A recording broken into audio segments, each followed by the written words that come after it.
السلام علیکم، good morning Pakistan, north امریکہ، Canada اور جہاں جہاں پہ آغاز سحر کی ٹرانسمیشن دیکھی جا رہی ہے وہاں پہ موجود تمامی ناظرین کو انتہائی عقیدت، محبت اور احترام کے ساتھ السلام علیکم ورحمۃ اللہ وبرکاتہ۔ امید کرتا ہوں آپ جہاں بھی ہوں گے خیر و عافیت سے ہوں گے۔ السلام علیکم مکاشم۔ وعلیکم السلام، کیسے ہیں یاسر؟ الحمدللہ میں ٹھیک ٹھاک، آپ سنائیں آپ کیسے ہیں؟ الحمدللہ بالکل ٹھیک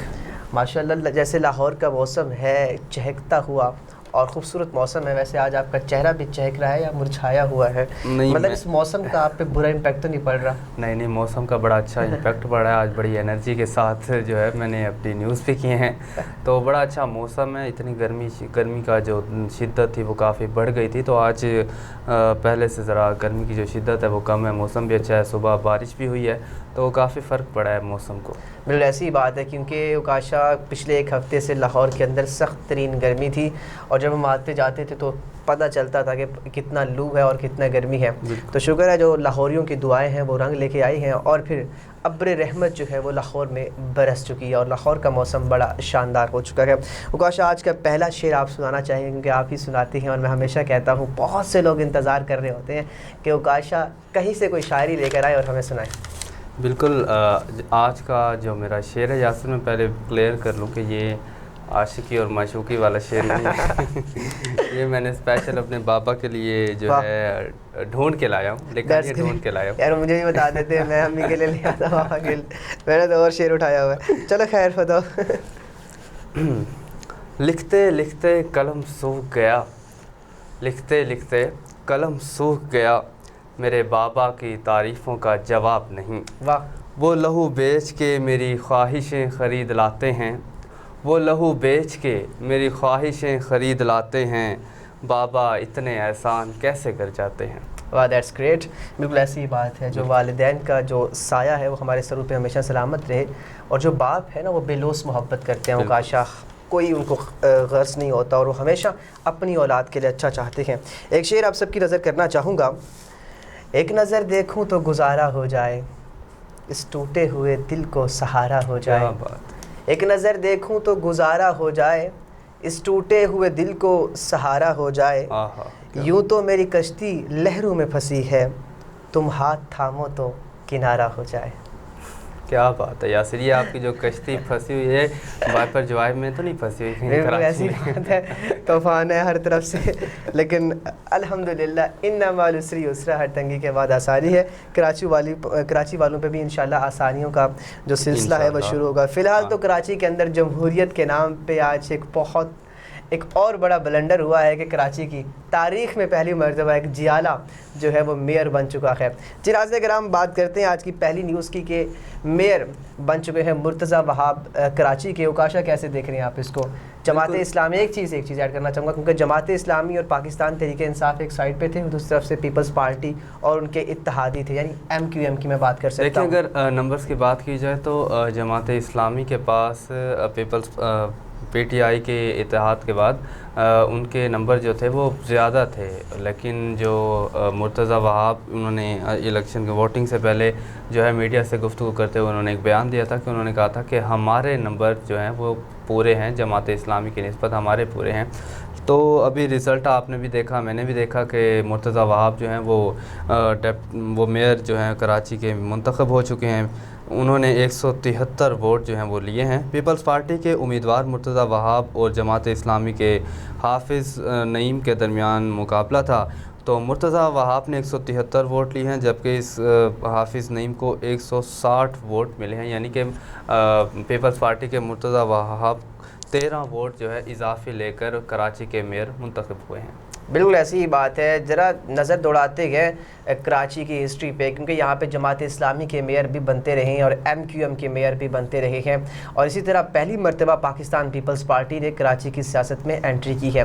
بات کرتے چلیں اوکاشا جب سیاست کی، تو پاکستان میں یہ سیاست نہیں رہ چکی، پاکستان میں یہ سیاست رہ چکی ہے، کیونکہ جس کی لاٹھی اس کی بھینس مانا جاتا ہے آصف علی زرداری صاحب کو کہ مفاہمت کے بادشاہ ہے، لیکن مفاہمت ایک الگ چیز ہے، لیکن اگر آپ کسی کے پاؤں پکڑیں گے، کسی کے پیر پکڑیں گے اور پھر جوڑ توڑ کی سیاست ایسے کریں گے کہ اخلاقیات پیچھے رہ جائیں گے، کیونکہ اخلاقی طور پر جب ہم دیکھتے ہیں یا قانونی طور پر دیکھتے ہیں یا الیکشن کے ایک معیار کے مطابق ایک اسٹینڈرڈائزیشن کی طرف دیکھتے ہیں، تو پھر پی ٹی آئی اور جو جماعت اسلامی ہیں ان کے امیدوار بھی زیادہ تھے، اور ایک خبر یہ بھی آ رہی ہے، میں بھی ٹویٹر پہ دیکھ رہا تھا کہ کچھ پی ٹی آئی کے جو کونسلرز تھے ان کو اٹھا بھی لیا گیا، تو جیسے ناٹ اے گڈ سائن، لیکن جو اب ہو چکا ہے اس پہ کرنا کیا، یہی کہا جا سکتا ہے کہ کراچی کی قسمت شاید بدل جائے، لیکن مجھے تو یہ ڈر ہے کہ کراچی کی حالت اندرون سندھ کی طرح نہ ہو جائے، کیونکہ جیسے اندرون سندھ کے اندر ایک نظام بن چکا ہے کہ وہاں پہ کوئی ترقی نہیں ہے، اب کراچی جو پہلے ہی محرومیوں میں ڈوبا ہوا ایک شہر ہے، کہ پاکستان کا سب سے بڑا شہر جو پاکستان کو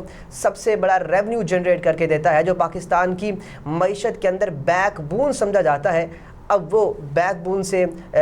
نیچے نہ چلا جائے اور پاکستان کی معیشت کو پہلے بھی جو کشتی میں ڈولے کھا رہی ہے اس کو بھی بپر جو آئے کا سامنا نہ کرنا پڑ جائے، تو ایک الارمنگ سچویشن ہو سکتی ہے، لیکن فی الحال یہی نیوز آ رہی ہے اور جماعت اسلامی کی طرف سے یہ رد عمل ہے کہ ہم کراچی سے لے کر خیبر تک یعنی ملک بھر میں اس چیز کو کنڈیم کریں گے اور احتجاج کریں گے اور عوام کا جو حق ہے وہ انہیں دلا کر رہیں گے۔ ناظرین کرام، چلتے ہیں آج کی دوسری نیوز کی جانب۔ ہاں جی، بڑھتے ہیں ہم اپنی دوسری خبر کی جانب۔ یاسر، ایشیا کپ کے شیڈیول کا جو ہے ایشین کرکٹ کونسل نے اعلان کر دیا ہے، ایشیا کپ کا پہلا میچ لاہور میں 31 اگست کو کھیلا جائے گا۔ میرے خیال سے بیٹر دین نتھنگ کہ آپ کے پاس پہلے پورا کا پورا ایشیا کپ جو ہے وہ ہاتھ سے جا رہا تھا، کچھ میچز ملے ہیں، زیادہ نہیں ملے، کچھ میچز ملے ہیں، 4 میچز ملے ہیں، کیا دیکھتے ہیں کہ فیصلہ صحیح ہوا ہے، کیونکہ یہ جو ہائیبرڈ ماڈل ہے اسی کے تحت ہی ایشیا کپ ہونے جا رہا ہے، اور یہ ہائیبرڈ ماڈل پاکستان کی جانب سے ہی پیش کیا گیا تھا، تو پاکستان سمجھ چکا تھا کہ اگر ہم نہیں مانتے انڈیا کی بات تو پورا کا پورا جو ہے وہ ایشیا کپ ہمارے ہاتھ سے جائے گا، لیکن ایشیا کپ کے ہائیبرڈ ماڈل کی جو ہے وہ اس کو ایکسیپٹ کیا ہے، اور ایشین کرکٹ کونسل نے اس کا شیڈیول کا بھی اعلان کر دیا ہے۔ 9 میچز سری لنکا میں ہوں گے، 4 میچز پاکستان میں ہوں گے۔ بالکل ایسی ہی بات ہے، ایک بات کرنا چاہوں گا کہ بھاگتے چور کی لنگوٹی ہی صحیح، لیکن اوکاشا اگر ہم فیکٹس اینڈ فگرز کی بات کریں تو پاکستان یہ مقابلہ ہار چکا ہے، کیونکہ پاکستان نے سب سے پہلے جب چیئرمین پی سی بی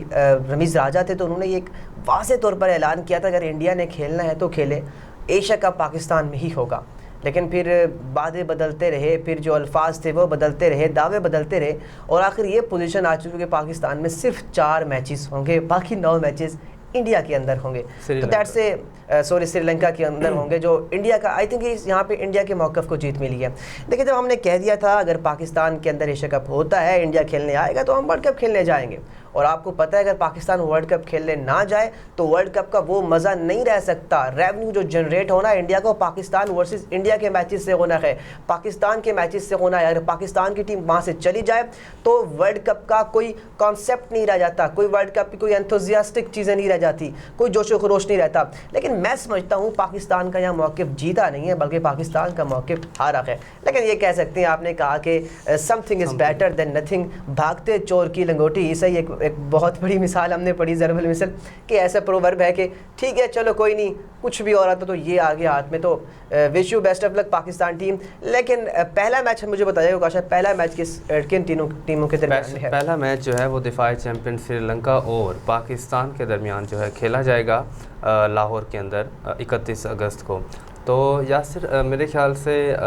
جو میچز ملے ہیں اب اسی کے حوالے سے ہمیں بات کرنی چاہیے، ہمیں میچز مل گئے ہیں تو اس کو ہم کس طرح، کیونکہ بہت ایک لانگ ٹائم کے بعد، لانگ پیریڈ کے بعد جو ہے وہ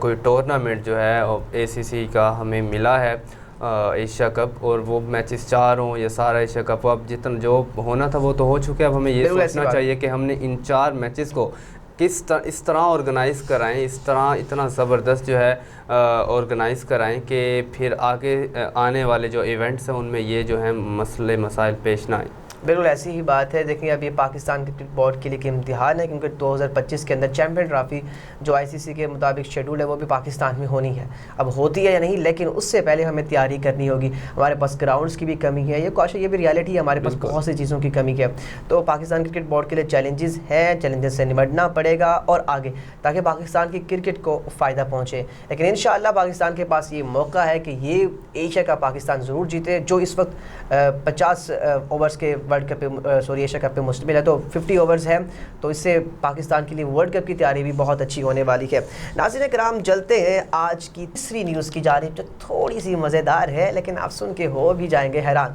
کیونکہ اگر آپ 1 یا 2 دن نہ سو سکیں تو آپ کی حالت بے حالت ہو جاتی ہے، یعنی آپ حالت سے بیزار ہو جاتے ہیں۔ لیکن سعودی عرب میں ایک ایسا بھی شخص موجود ہے جو 40 سال سے نہیں سویا۔ جی ہاں، 40 سال سے وہ شخص سویا نہیں ہے۔ اس تو کسی محبت میں یا کوئی ناکام عاشق بھی اسے میں نہیں کہہ سکتا، یا کوئی بڑا پریشان نہیں ہے، بلکہ وہ کہتا ہے جب میں 40 سال سے نہیں سو رہا تو جو میری زندگی ہے وہ بہترین گزر رہی ہے۔ اوکاش اس کے بارے میں تفصیلات بتائیے گا ذرا۔ بالکل، نیند جو ہے وہ ہماری اچھی صحت کے لیے بہت زیادہ ضروری ہوتی ہے، بڑا اہم کردار ہوتا ہے نیند کا۔ ہم اکثر ایسے افراد کو دیکھتے ہیں جو ذہنی تناؤ کی وجہ سے کئی دنوں تک پرسکون جو ہے نہیں ہوتے، کیونکہ ان کی کوئی بڑی ڈفرینٹ جو ہے وہ وجوہات ہوتی ہیں۔ کوئی کہتا ہے کہ میری نیند پوری نہیں ہے جس کی وجہ سے جو ہے میں انزائٹی کا شکار ہوں، لیکن ایک ایسا شخص بھی دنیا میں موجود ہے جو 40 سال سے سویا نہیں ہے۔ یہ ایک جو ہے شاکنگ نیوز ہے، بڑی حیران کن نیوز ہے۔ سعودی عرب سے تعلق رکھنے والے سعود بن محمد محسن الغامدی کا دعویٰ ہے کہ وہ گزشتہ 40 سال سے مسلسل جاگ رہے ہیں اور ایک کامیاب زندگی بسر کر رہے ہیں۔ سعود بن محمد الغامدی کا کہنا ہے کہ وہ ذہنی طور پر بیمار نہیں ہیں اور نہ ہی وہ کسی بیماری میں مبتلا ہیں۔ ان کی عمر 70 سال ہے اور وہ پچھلے 40 سال سے نہیں سوئے۔ کاشا یہ انسان ہے، انسانوں کی شکل میں بہت بڑا انسان ہے۔ لیکن اچھا میں ایک بات سوچ رہا تھا کہ آپ پچھلے 4 دن سے نہیں سو رہے، لگتا ہے آپ بھی ان کو فالو کرنا چاہتے ہیں۔ آپ کی زندگی میں کوئی تناؤ تو نہیں ہے، کوئی ڈپریشن تو نہیں ہے؟ نہیں، میں انہیں فالو کر رہا ہوں کیونکہ میں بڑی اچھی زندگی بسر کر رہا ہوں، اور اچھی زندگی بسر کرنے کے لیے میں چاہتا ہوں کہ میں ایسے جاگتا رہوں۔ بالکل ایسی بات ہے ناظرین کرام، یہ ایک دلچسپ نیوز بھی ہے، حیران کن بھی نیوز ہے۔ اس کے اندر تصدیق ہم بالکل نہیں کر سکتے، کیونکہ یہ ہم نے جو نیوز اٹھائی ہے وہ سعودی عربیہ کے میڈیا سے اٹھائی ہے، تو میڈیا کی تحقیق کے مطابق یہ خبر آپ پہنچی ہے۔ لیکن آپ نے ایسا نہیں کرنا، بلکہ آپ نے اپنی نیند کو پورا کرنا ہے، کیونکہ اللہ تبارک و تعالیٰ کے حبیب میرے آقا علیہ الصلوۃ والسلام نے فرمایا کہ راتوں کو سکون کیا کرو، سویا کرو، اور دن میں کام کیا کرو۔ ناظرین کرام اسی چیز کو لیتے ہوئے ایک چیز آج کی جو صبح کی پیاری بات ہے وہ آپ کے سامنے کرنا چاہوں گا، اور وہ آج آخر میں کرنی پڑ رہی ہے کیونکہ پہلے یاد نہیں رہا، لیکن دیر آیت درست آیت کہ حضرت مولا علی کرم اللہ وجہ الکریم کا فرمان عالی شان ہے کہ کوشش کرو کہ تم دنیا میں رہو، دنیا تم میں نہ رہے، کیونکہ کشتی جب تک پانی میں رہتی ہے تو خوب تیرتی ہے،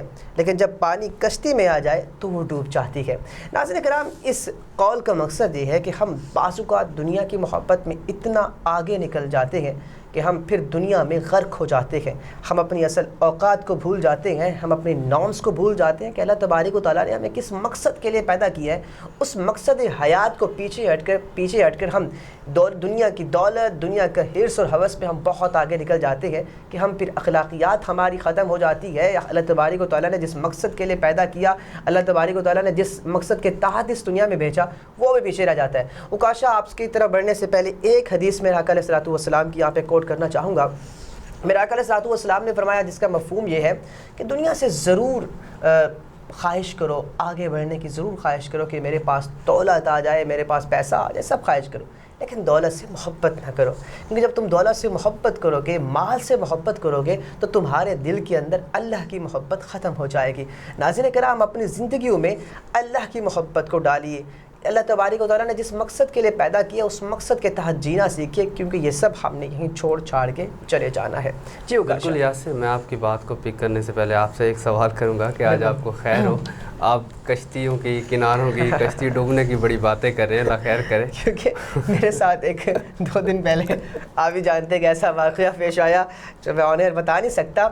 جس کے بعد تھوڑا سا میں ٹوٹ گیا تھا۔ آئی واز تھنکنگ یار ایسا کیوں ہوتا ہے، ہم کسی کا برا نہیں چاہتے اور ہمارے ساتھ برا کیوں ہو جاتا ہے۔ لیکن میرے سامنے ایک حدیث گزری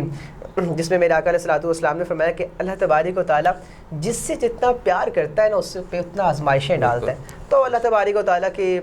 ہر فیصلے پہ رضا ہونا ضروری ہوتا ہے اور احتیاط کرنا بھی ضروری ہوتا ہے، کیونکہ پرہیز علاج سے بہتر ہے۔ اس لیے نیکسٹ ٹائم ہم نے احتیاط کرتے ہیں ہر چیز کے بارے میں، لیکن وہ بات میں بتا ہی نہیں سکتا وہ بات کیا ہے، کیونکہ بتانا یہاں پہ مقصود نہیں ہے، صرف آپ کو سمجھانا ہے۔ اگر آپ کی زندگی میں کوئی بھی نقصان ہو جائے تو گھبرائیے مت. ہاں انسان پریشان ہوتا ہے لیکن اللہ کی ذات پہ بھروسہ رکھیے. بالکل اسی بات کو ہم آپ کی آج کی بات کے ساتھ اگر اٹیچ کریں تو وہ اس کو ہم اس طرح کہیں گے کہ ہم دنیا میں جتنا مرضی کامیاب ہو جائیں، جتنی مرضی کامیابیاں حاصل کر لیں، جس مرضی مقام پر پہنچ جائیں، لیکن ایک ٹائم ایسا آتا ہے جس پہ آپ کو ریئلائز ہوتا ہے کہ میں دنیا میں اتنا آگے نکل چکا ہوں کہ میں اپنے اللہ پاک کو بھول گیا ہوں، میں آخرت کو بھول گیا ہوں. تو ہمیں چاہیے کہ ہم سب چیزوں کو اسٹیبلائز کریں، ہم سب چیزوں کو ایک ساتھ مینیج کریں. ہم دنیا میں ہمیں جو بھی مقام اللہ پاک کی طرف سے دیا گیا ہے وہ ہم نے محنت کی ہے تو اللہ پاک کی طرف سے ہمیں وہ صلہ کے طور پر وہ مقام دیا گیا. تو اللہ پاک کو آپ نہ بھولیں، جو جس مقصد کے لیے ہم دنیا میں آئے ہیں اس کو بھی ہم جو ہے ضرور پورا کریں. بالکل ایسی ہی بات ہے. اور ویسے تو لوگوں کا درد تو ہمارے سینوں میں ویسے ہی چھپا ہوتا ہے کہ ایک شعر ہے کہ کانٹا چھپے کسی کو تڑپتے ہیں ہم غریب، سارے جہاں کا درد سینوں میں ہے ہمارے. تو یہ درد ہے، یہ تو رکھنا ہی چاہیے، لیکن ہمیشہ یاد رکھیے ایک بات، access of every thing is bad. دنیا کی خواہش رکھیں لیکن صرف دنیا کے لیے جینا نہ سیکھیں، بلکہ اللہ کی رضا کی خاطر، اللہ کی رضا کے مطابق جینا سیکھیے. ناظرین کرام، اس خوبصورت بات کے ساتھ اپنے میزبان محمد یاسر حنیف کو اوکاشا نظامی کے ساتھ اجازت دیجیے.